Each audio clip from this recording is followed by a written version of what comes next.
What's up? What's up? Hope you are well. As for me, I went a little longer without a video recently because your boy had the flu. So being that I am fully recovered, finally, I am back with another NBA video. And as fun as it is to be an NBA fan, it can be just as rough to be an NBA fan also.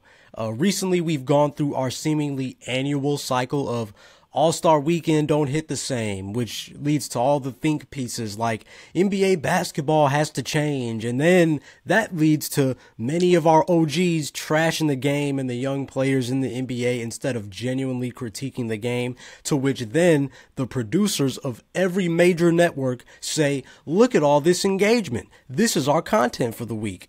And it just leaves us as fans overwhelmed and annoyed with the way this league we all love is covered.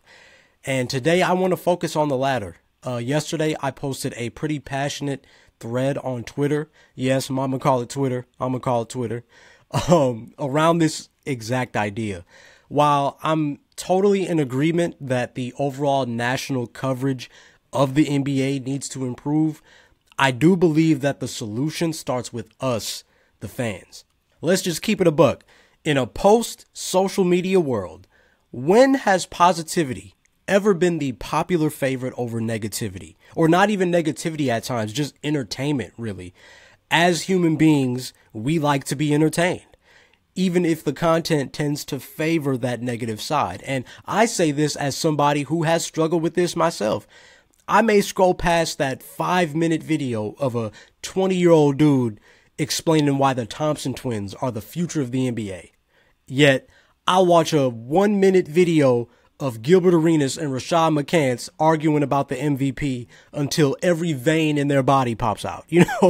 Like obviously, and that was just an example. Obviously, the Thompson twins video, that would be a much more informative and positive piece of content to consume, but it wouldn't necessarily be entertaining. And unfortunately, social media has further conditioned us to prioritize entertainment. That's why so many people are trying to be informative and entertaining so they hit that sweet spot of the algorithm. That's why TikTok is so successful, because it really gave everybody a platform to be informative and entertaining at the same time. And then boom, that's why everybody's businesses and everybody's content seem to pop off and they found their audiences, right? And I think that can be a tough thing to manage as a creator and as a fan. And once it became popular, I think, to get in front of a microphone and get in front of a camera and choose entertainment over quality content, it was over with. That's why Stephen A. Smith, for example, gets the flack that he does, because while it's been clear that his entire career, he's incredibly passionate about what he does and has no problem speaking his mind. But it's also clear that ESPN fed off his passion and essentially created a monster as they made him the poster child for being loud and wrong, right? He has his moments, but unfortunately, most basketball fans will tell you that despite his longevity, despite his success, he hasn't been the ideal analyst or commentator. And this style of discourse led to an influx of Stephen A. Smith clones. Like, let's keep it 100. Every platform, every debate show suddenly had to have the guy whose primary role is to go off script and have their camera moment because it's entertaining to watch. Is Stephen A. Smith the first guy to have passion? Heck no. Is there a healthy lane for it? Absolutely. We are all fans at our core. I think we forget that sometimes, even with some of these bigger figures in media. We are all fans at our core. Just like passion is a part of the game, that passion doesn't go anywhere just because folks ain't playing. The passion only transfers. But I think it's partially why we have since seen more and more former players get in these spaces, and that's the first thing they do, because it's the first time in their lives that they are doing something other than playing their sport. Obviously, in this case, basketball. And they don't know what to do but imitate what they've seen on TV. And that's why I believe we get the content that we get. Now, I'll be the first to admit, as an old soul, I tend to agree with the deeper sentiments that the OGs are trying to express. The analogy I always mention is grandma's recipe, right? The OGs know how valuable grandma's recipe is, aka the old school values of the NBA. So they rightfully always want to protect that. If it ain't broke, don't fix it. So when somebody younger comes along and tries to ditch the recipe entirely, those who want to disregard the past eras of the NBA, the OGs are obviously going to get offended. However, if a different youngin comes along and says, hey, grandma's recipe was dope, but I think we can tweak it to make it a little bit better, that's more respectable because they are honoring the past while ushering in the future. I'm somebody that values grandma's recipe, and I've noticed that most of us who are too young to be millennials, yet are the eldest among Gen Z, we tend to feel that way. We understand grandma's recipe, but we also understand how it can be adapted. It can be edited, right? And even be a little bit better. We want to be a bridge between generations because we've experienced the value that both have. So I think that's why OGs get so defensive, because quite frankly, it seems like there are a lot of youngins ready to do away with the qualities that made the NBA from the 80s to even the early 2010s so special. So while the OGs' hearts may be in the right place, oftentimes what I believe is the issue is that their word choice or their delivery is off. For example, I think somewhere deep down, they wish to say statements like this. I think because of the amount of spacing, this new generation of basketball players understandably get like a kid in a candy store and end up doing more than they have to. I actually think they'd be even better if they kept the game a little more simple for themselves. Kevin Durant and Shai Gilgeous-Alexander are great examples of this. But in the midst of their passion for the game and frustration with young guys not playing how they came up playing, they end up saying statements like this instead, often generalizing the NBA. Today's basketball is filled with low IQ players, right? They just generalize. You see how that first statement points out something positive, offers constructive criticism, and then gives praises to guys who have found success? The OGs have enough experience to say those things, but they choose not to. And again, you're probably going to hate me for this, but I ain't going to be fake with you. I understand them. I would be lying to you if I didn't admit that I've seen some things about today's game and made a foolish generalization out of my passion and disappointment. Shoot, after the 2023 All-Star game, I was so upset with what I had just witnessed. I went as far as tweeting something like, man, we keep acting like the game is in good hands when it's not. These dudes have zero passion compared to the guys that I grew up watching. That's kind of what my tweet basically was. It happens, man. It happens. We got to stop sitting up here and act like we perfect. As humans, we all have our moments where we get emotional, especially about the things we're passionate about.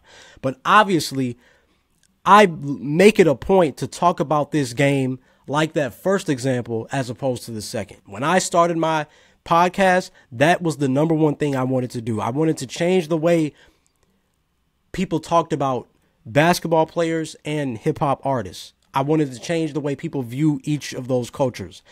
I genuinely wanted people to see them for like the human beings that they are.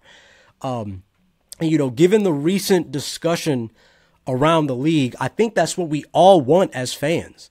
But like I said, if we want it so bad, we have to recognize our power to uplift the people and the platforms who are providing the kind of content we actually don't mind consuming and supporting. I know there are people out there who are going to say, oh, why should we have to be the ones to dig for quality content when it's the national media's job to make sure their content is quality?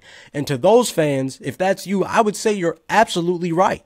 However, I'll push back on that by comparing the situation to what we often see in hip hop. Great artistry isn't always going to be pushed by the larger media for various reasons. So it's on us to collectively become one voice that influences those on larger platforms to push the artists we actually enjoy. Just like what I said earlier, the ignorant music is always going to be more catchy to make up for the lack of substance. And as a result, that stuff's going to go viral. But if you got a quality song or project, you know, the streets, whether virtual or practical, right, will always let you know you're dope. And we got to remember, too, some of the greatest musicians of our time, some of the greatest athletes of our time weren't always pushed. They gradually emerged thanks to the one strategy that has always proven to be effective: Word of mouth. The same goes for our basketball content. And sticking with my hip hop comparison, there's always been this running joke of, the best rapper alive is probably at Walmart, right? And obviously the message behind that is in the midst of all these great MCs we've been exposed to, some random guy or girl working at Walmart has bars. But for whatever reason, and it could be a myriad of reasons, whatever reason it is, they just don't share the same platform as somebody in a higher space. I think it's a very similar thing when it comes to NBA coverage. Everybody wants to complain about ESPN, Fox, TNT, when the reality is there is somebody in your city, in your state, covering your favorite team, or maybe the league as a whole, with likely more passion, more genuine love for the game, and constructive analysis. But you won't support them because they don't have enough followers or a large community of fans yet. It's the classic case of I'll support you when everybody else is. Right? If I got Nas, Jay-Z, Biggie, Pac, Kendrick, Cole on my playlist, why should I add an MC that's still trying to make a name for themselves? Likewise, if I already got a lineup of my favorite podcasts and journalists, why should I pay the $8 for this person's Patreon or subscribe to this newsletter or that podcast and they haven't found their audience yet? I get it. I say it all the time, man. We live in a day and age where everybody has something to promote. We live in such a beautiful time where everything is accessible, right? Like we can build businesses a little bit easier than we used to. We can build platforms a little bit easier than we used to. Now you can literally, if you want a podcast, you can start a podcast. Everybody, as long as we live in this world, everybody's going to have something to say. Everybody has the right to do that. Right. And the thing with that is, first off, not everybody should necessarily have a microphone or a platform, but that's a different conversation for another day. And I think even if you take a liking to supporting people, it can get overwhelming. It's a lot out here, man. But I think on the other side of that is possibly finding the person who you find connection with through their content. We can keep acting like the game isn't covered in a positive manner all we want to. But the reality is there are plenty of people who discuss the league in a positive light on a daily basis. They just aren't the ones going viral. So it's my belief that unless we expect all these major networks to change their values, nothing is going to change unless we as fans take some responsibility and promote the people who are doing the work we want to support and engage with. Are you going to just watch First Take and complain? You just going to keep watching and complaining at the same time? Or are you going to take the time to engage with somebody who is publishing the kind of coverage you wish to see more of? Right? One of those things is certainly going to influence change. And please keep in mind, I don't even say all this to plug my content. Since I started my journey 4 years ago, I've been blessed to join what feels like an entire world of independent creators who are really doing their thing out here. Like me, I'm alright, but I'm not even doing this on a daily basis. I have my weekly/bi-weekly schedule and whatnot, but there are people who are doing this every day. You know what I'm saying? There are so many people who are writing articles, posting their blogs, hosting lives on social media, podcasting, even doing the work to get NBA media credentials. Literally, like I said, on a day-to-day basis. Just posting these things and even not even getting 5 views on it, right? I'm talking about those people, the ones who are balancing families and or 9-to-5 jobs. And these are the people that, in my opinion, end up doing more for the culture of basketball and the NBA in a 5-minute article read or a 45-minute podcast than what ESPN does from 9 to noon. Believe me when I tell you, it is so refreshing when you realize how much talent, skill, and passion lies within these independent spaces. Music and basketball, right? It's really dope once you actually tap in with the community and even the communities within the community, right? And see people who are just doing it for the genuine love, man. That's what NBA coverage is missing to me. But thankfully, there are plenty of people that can help fill that void. So I actually want to end this video taking some time to shout out some of the people that I follow and watch that have done and are doing dope work in terms of NBA coverage. Now, you will see that there's a variety of followings here that these people have, and it just shows, I think, the vast array of dope stuff that's out there, because even some of the people that have a large following are still on the come up of their own. So keep that in mind too, but let's get into it. So in my original Twitter thread, I shouted out Enjoy Basketball, right? Enjoy B-Ball on Twitter. Obviously, this is Kenny Beecham's platform. And listen, man, what Kenny Beecham has established for what was like a decade in the making, I believe, has been incredible. So many people have come on YouTube and posted their own versions of pretty much the videos that he's been doing for such a long time, simply because he was one of those people doing it early on, and who made it cool to do that and actually found success with it. And even me, like I said, even though I've been podcasting for 4 years now, when I started this YouTube channel, I looked at a lot of his videos as inspiration. Like, he's only about 2 years older than me, but like, to see another young black kid whose hoop dreams also faded, but he just loves talking hoops. You know, he's really debunking that idea of like, hey, you have to play to have something to say. Like, no, there's plenty of us who love the game and we watched it and consumed it so much, we got something to say too. You know what I'm saying? He helped kick that door down, I feel like. And, you know, obviously, it's been dope. Like I said, I just see myself in him, and, you know, even all the guys are part of that community, right? Like, everything I just said about Kenny, I could say about Pierre. Obviously, Kenny, Pierre, Mike, D Mills, you know, these dudes have worked their way up from the bottom to have numbers on the board formally through the wire. That show is on ESPN now, you know, and they certainly live up to what their platform, Enjoy Basketball, is what that's. They rep it so well. These guys love basketball. And to me, what they do on their shows, you know, the email newsletter every day, like, just everything they're doing should be the standard of what modern NBA coverage is. They to me, like, as this younger generation comes up in the NBA world and like we start becoming the OGs low key, I think what Enjoy Basketball is doing, they're going to become a blueprint to follow for the next generation. Absolute must follow on all platforms.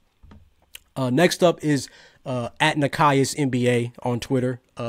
Obviously, if you know, Nikias Duncan is another guy, only a few years older than me, I think, but he's done the Dunker Spot podcast with his guy Steve Jones for a while now. And man, these guys do it for the nerds. Like, obviously you get their general thoughts on NBA topics, you know, when they come up, but their specialty is diving into certain actions teams run and really dissecting, like, hey, this is how the Thunder went on that crazy run versus the Heat, right? And Nikias will have a whole Twitter thread just breaking down what he's seeing, and it's really impressive stuff.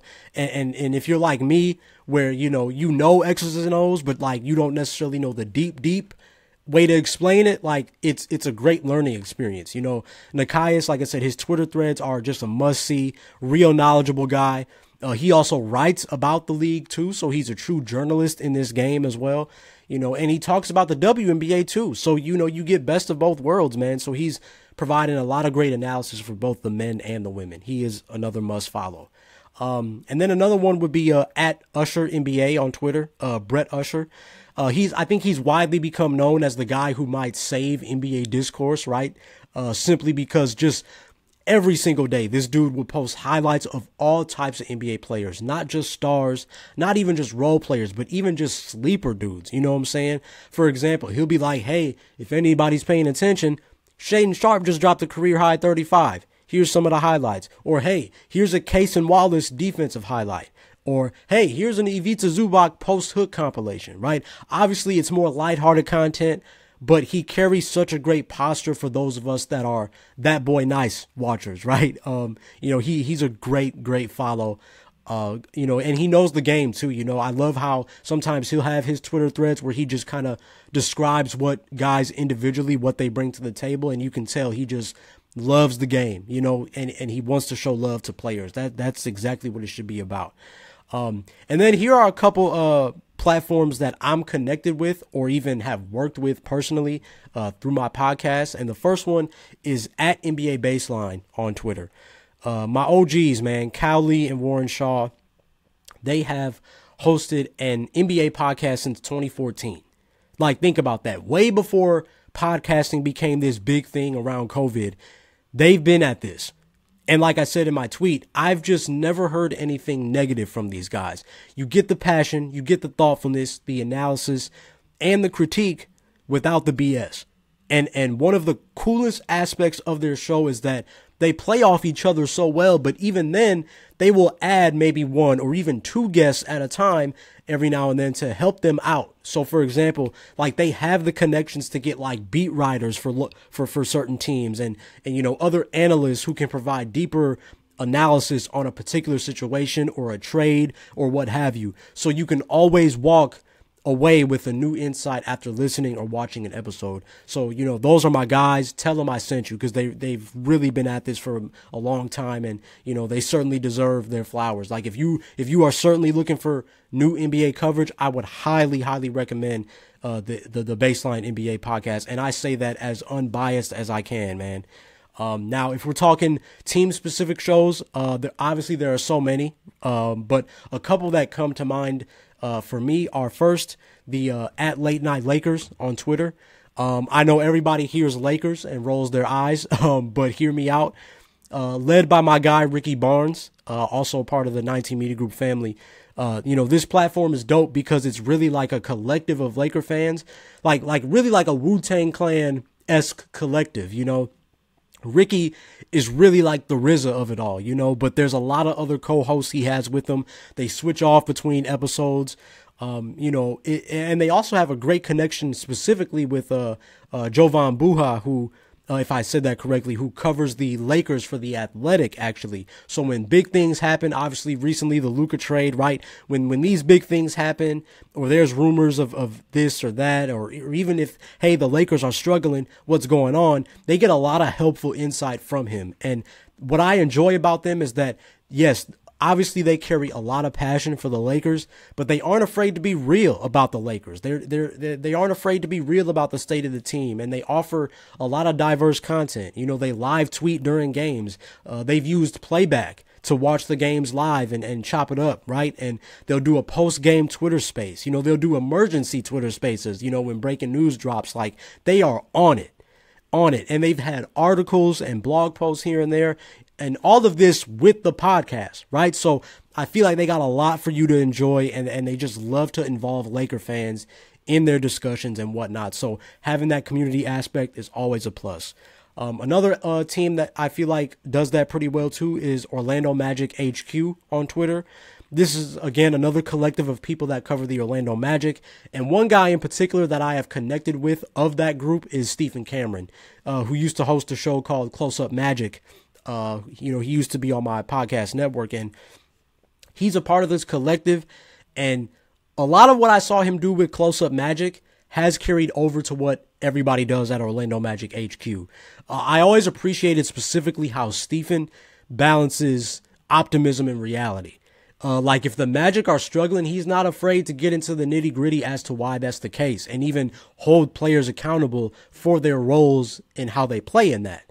And I've also seen him, post tweets like, hey, this is what Paolo Banchero does well, but here's an area where I expect him to get better at a year from now. It's going to take time. It's going to take patience. But, here's a strength, and here's what is going to turn from a weakness to a strength in the future. Again, a lot like what I said about Late Night Lake Show, from what I've gathered, these folks, again, genuine fans. Their analysis is genuine. If they're frustrated with the team, they will let you know. If they are excited, they will express that. They maintain up-to-date articles, release podcasts every week. They're on the money. They are right on the money, and you can tell they really take tremendous pride in updating fans on what's going on with the team, who's in and out of the lineup, what trends are they noticing throughout the season, just really informative stuff all around. Like, even if you're not tapped in, platforms like these are always nice to follow because you can get inside looks at teams you may not be as familiar with, and as a result, your knowledge grows in that regard. So like I said, even for me, I don't follow the Orlando Magic too often, but they have emerged as one of my favorite teams because they play a more gritty style of basketball. So, I always love getting those tidbits from Orlando Magic HQ, and obviously my guy Stephen Cameron, just to kind of keep me in the loop of what's going on. So those are a few shout outs I got. Obviously I could do plenty more. I wish I could do plenty more, but I just knew it would be a disservice if I said all this and then didn't offer some kind of examples of who I choose to engage with. Because in all honesty, I don't watch ESPN like I used to. I don't really watch the sports shows, like I used to. I'm definitely more of a podcast guy these days. And you may look at the follower counts, like I said, and be like, Des, these guys have some pretty decent followings.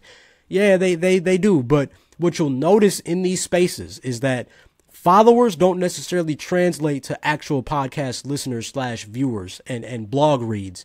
Like some of these accounts with thousands of followers, they get like 400 views on YouTube. And again, 400 views is great when you're on the come up, but like you can't always take people's following for that doesn't hold as much value as we're led to believe, So like, again, even in saying that, imagine the people who have less followers, much less followers, but they're just consistently on their grind, how many views they're getting. So for me, it's really cool to watch people on the come up in that regard. So I just say all this to say, man, if you like something, if you like somebody's platform, support it.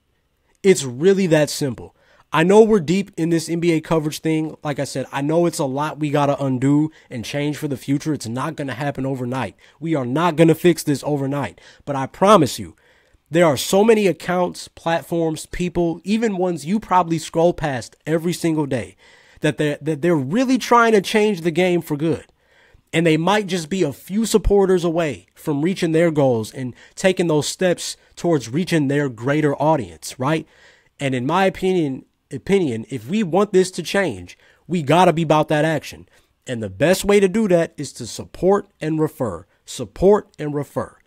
We won't change it overnight, like I said, but you best believe if we do it the right way, 5-10 years from now, we can make strides into a new direction and hopefully give the next generation of NBA fans better coverage than what we have experienced the last several seasons, So that's it for this video. As always, I welcome all thoughts in the comments as long as we keep it respectful. But I want to see if we can rally together, and I want you to comment some people or platforms that are doing great work in the NBA space, as I believe that will help us all find those who are grinding, simply trying to cover the game they love in a positive manner. All right, till next time, peace.